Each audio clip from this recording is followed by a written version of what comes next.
Heureux de pouvoir me retrouver avec vous dans le cadre de cette série d'émissions Élite. Élite qui est une émission qui est consacrée, n'est-ce pas, à la formation, on va dire à l'édification des cadres et des élites chrétiennes.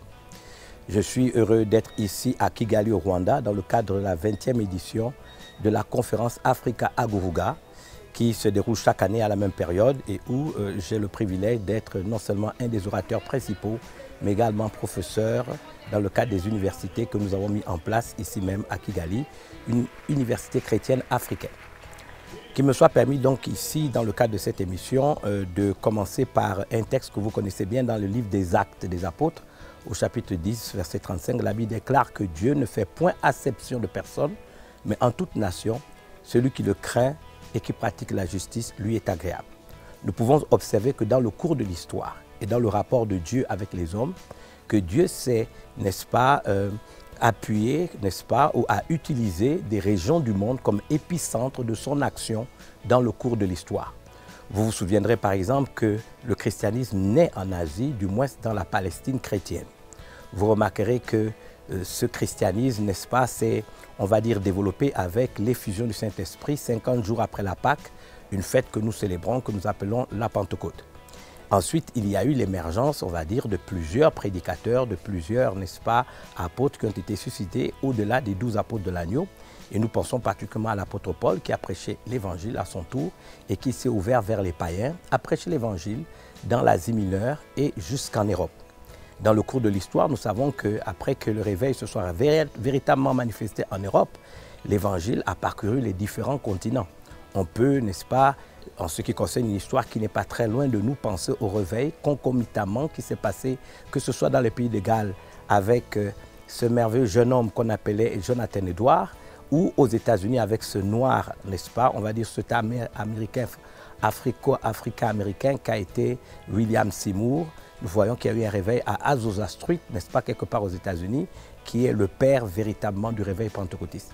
Donc nous voyons qu'il y a eu une évolution. Et nous pensons qu'aujourd'hui, il est temps de rappeler que Dieu ne fait point exception de personne et qu'aujourd'hui, l'Afrique va connaître une renaissance et que l'Afrique va véritablement être, on va dire, un point focal de l'action divine dans ces derniers temps. Je voudrais par exemple expliquer quelques exploits parce qu'on va expliquer par exemple que dans le cadre d'un ouvrage qui est en fait le fondement de mon doctorat, qui s'intitule, n'est-ce pas, les origines négro-africaines dans l'historicité biblique, j'ai pris la peine d'étudier ce qui s'est passé dans le cours de l'histoire. Nous remarquerons par exemple que si nous nous appuyons sur le livre des Actes des Apôtres au chapitre 13, sur 5 leaders de l'église d'Antioche, 2 étaient africains. On nous parle de, par exemple, Simeon appelé Niger. Niger veut dire le noir. Vous savez que le Niger était intégré dans ce que nous appelons la grande Égypte nubienne. N'est-ce pas, cette grande Égypte nubienne, n'est-ce pas, qui comprenait le Soudan, le Darfour, la Somalie, les pays de la Corne de l'Afrique, la Libye, le Tchad, n'est-ce pas, et le Niger lui-même. Donc c'était un pays extrêmement vaste, n'est-ce pas, qu'on appelait l'Égypte nubienne de l'époque. Nous pouvons donc voir que dans, on va dire, un ratio mathématique, 45% des leaders de l'église d'Antioche étaient des Africains. Donc vous avez donc Niger, appelé le noir, mais vous avez aussi un Libyen, Nubien, qu'on appelait Lichous. On a donc ce monsieur qu'on appelle donc Simon, appelé Niger, mais nous avons également un autre, Lichous, n'est-ce pas, de Cyrène, qui étaient véritablement des Africains. Nous pouvons aller plus loin lorsque nous parlerons des 13 pères de l'Église. Vous savez, qui ont écrit des écrits et qui aussi ont grandement influencé, on va dire, la chrétienté. Comment expliquer que sur les 13 pères de l'Église, il y a 3 pères de l'Église qui sont issus de pays africains et qui étaient noirs, donc nubiens, et dont on ne parle pas souvent. Et alors même quand vous regardez sur Google ou quand vous regardez, n'est-ce pas, sur un certain nombre de documents sur Internet, parce que vous faites des recherches, on a le sentiment que c'était des Occidentaux alors que c'était des Africains. On peut citer les noms des pères de l'Église et je me permets de citer quelques-uns. Les 10 premiers que j'ai en tête, Athanas, Basile, Grégoire de Nazianze, Jean Chrysostome ou encore Jean Damascène, Ambroise, Jérôme, Grégoire le Grand ou encore Isidore de Séville et Hilaire le Poitiers. Là, il y en a 10. Mais personne ne vous enseignera que Tertullien était un berbère noir tunisien. On ne vous dira pas que Saint-Augustin était un Algérien, nubien, donc noir, berbère, algérien. Et nous pouvons également penser à quelqu'un dont on ne parle pas souvent, c'est Cyril d'Alexandrie. Et ça, c'est extraordinaire de savoir que Cyril d'Alexandrie était un Égyptien, nubien encore une fois. Et ça, il faut le savoir.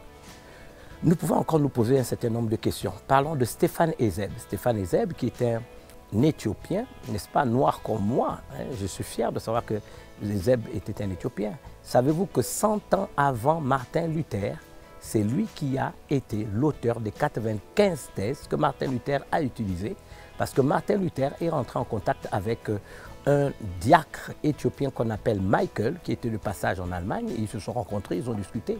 Et Martin Luther a été grandement et puissamment édifié, on va dire même bouleversé par le témoignage de Michael le diacre éthiopien qui lui parlait du christianisme tel qu'il était vécu en Éthiopie.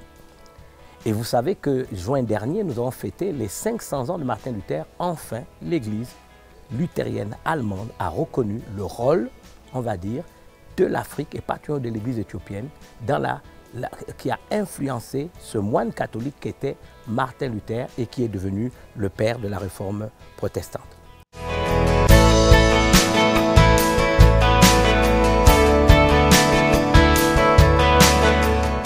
C'est donc pour vous dire que l'Afrique a joué un rôle majeur. Permettez-moi, encore une fois, de revenir là-dessus pour essayer de faire une chute, une sortie. Je voudrais ici vous rappeler par exemple que en 1973, un ministre du général de Gaulle, une sommité de l'Académie française, une haute personnalité bien connue en France, Alain Pierrefitte, a écrit un livre aux éditions Fayard. Ce livre s'intitule « Quand la Chine s'éveillera ». 3 points de suspension, le monde tremblera. Nous savons ce qu'est la Chine aujourd'hui, avec son milliard, n'est-ce pas, d'habitants. Mais je voudrais rappeler ici que ce n'était qu'un homme, fait de chair et de sang.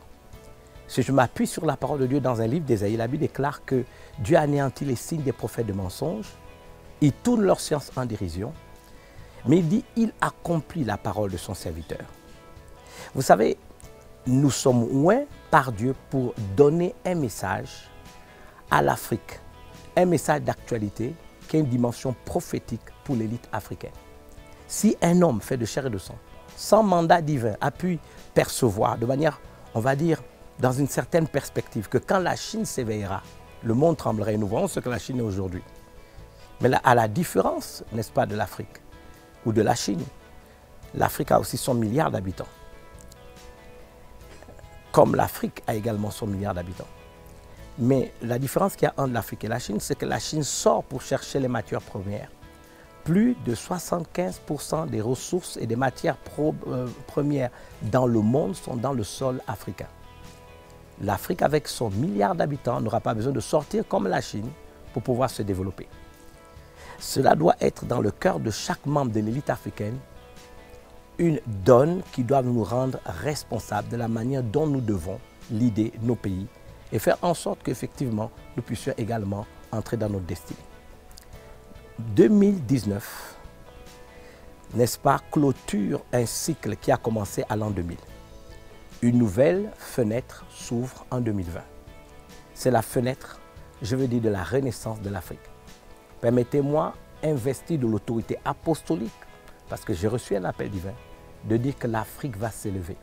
L'Afrique se lève, l'Afrique s'éveille. L'Afrique se revêt d'un nouveau manteau et pour cela, il nous faut rentrer dans de nouveaux paradigmes. Croire tout simplement que c'est notre temps, parce que Dieu ne fait point acception de personne. J'ai une image que je voudrais vous donner qui concerne Jésus sur la croix de Golgotha. Et notre Seigneur Jésus est en train d'aller vers, n'est-ce pas, la croix du calvaire, n'est-ce pas? En fait, il la porte, il passe ce qu'on appelle la Via Dolorosa, n'est-ce pas? Et il arrive, n'est-ce pas, à marcher, il est agonisant, il est souffrant, et à un moment donné, il ne tient plus. Même les bourreaux de Jésus se rendent compte qu'il ne peut plus tenir. Son sang a été vidé, il languit, il souffre, il tombe, il ne peut plus lui-même porter sa croix. Et là, à un moment donné, on regarde la foule et les bourreaux remarquent un homme. Son nom, c'est Simon de Cyrène. On le prend, on impose à cet homme de porter la croix de Jésus. Permettez-moi de vous dire que cet homme qu'on appelle Simon de Cyrène était un Africain, nubien, de Libye. Savez-vous qu'il a porté la croix de Jésus? Mais il y a une information dont on ne fait pas souvent référence. C'est que Simon de Cyrène sortait du champ. C'est une église prospère, c'est une église africaine riche. Parce que Simon de Cyrène incarne, n'est-ce pas, l'église africaine des derniers temps. Savez-vous que c'est un Africain qui, le dernier, a porté la croix du Seigneur Jésus et l'accompagner jusqu'au mont Golgotha. C'est une dimension prophétique, n'est-ce pas, cette partie du récit telle que particulièrement l'évangile de Marc nous le révèle. J'aimerais donc vous dire tout simplement ceci. Nous sommes le dernier continent qui allons porter le plus grand des réveils qu'aucun ou qu'aucune génération de chrétiens avant nous n'a porté. Le Seigneur voulait laisser un signe, a permis un signe prophétique. C'est à l'Afrique maintenant de porter le dernier des réveils. L'Afrique va donc être l'épicentre de l'action divine qui va simplement révolutionner, restaurer et guérir les nations du monde. L'Afrique ne se vengera pas des injustices qui ont été faites contre elle. L'Afrique sera un instrument de restauration et de guérison des nations afin que l'ensemble des nations louent Dieu et que la plus grande des moissons soit offerte au Seigneur. Je voudrais donc vous dire que cette série qui commence avec, on va plus ou moins dire, cette introduction, j'aimerais effectivement s'aimer ces semences dans le cœur, permettre à chaque élite africaine, particulièrement chrétienne, de croire que c'est le temps de l'Afrique. Et pour cela, nous devons changer de paradigme si nous voulons rentrer dans nos destinées. Je vous remercie et que Dieu vous bénisse.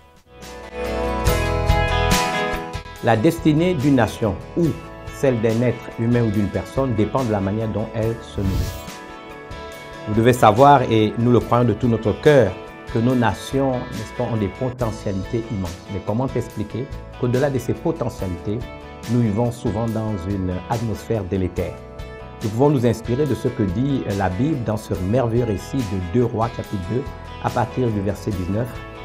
Le pays est bon, mais les eaux sont mauvaises. Dans l'imagerie biblique, vous remarquerez que la Bible veut nous enseigner sur le fait qu'en accord avec Apocalypse chapitre 17, verset 15, les eaux symbolisent, n'est-ce pas, des peuples, des foules, des nations et des langues. C'est donc à ce niveau qu'il faut faire un travail et c'est la raison pour laquelle nous pensons qu'il faut susciter une élite. Élite dans la terminologie biblique ou dans l'étymologie biblique signifie également gloire. L'élite d'une nation, c'est sa gloire. C'est pour ça que nous avons fait le choix de former une élite, n'est-ce pas, pour illuminer les yeux de leur cœur et renouveler leur intelligence. Pourquoi? Parce qu'être membre d'une élite, qu'on soit élite dans la nation, élite dans la société, même dans le monde séculier, ou élite dans le corps de Christ, il n'en demeure pas moins que ce sont des hommes et des femmes d'influence qui ont donc mission d'impacter sur la majorité des peuples. Le concept donc de cette émission se veut de donner des enseignements fondamentaux qui permettront à nos élites d'être équipées et d'être donc capables d'œuvrer à la restauration et à la guérison de nos nations en étant donc des vases neufs, c'est-à-dire des gens libérés de toutes sortes de préjugés et de mauvaises croyances, des vases neufs remplis de sel. Donc dans le zèle que leur donnera ces enseignements, cet évangile, imbibé de l'empreinte du Saint-Esprit pour qu'ils soient capables de freiner toute corruption. C'est le défi que j'ai choisi de relever avec vous tout au long de cette émission. Shalom et que Dieu vous bénisse. Même si tous sont oubliés, que Jésus fut crucifié, même s'ils ont tous effacé les bienfaits de son passé.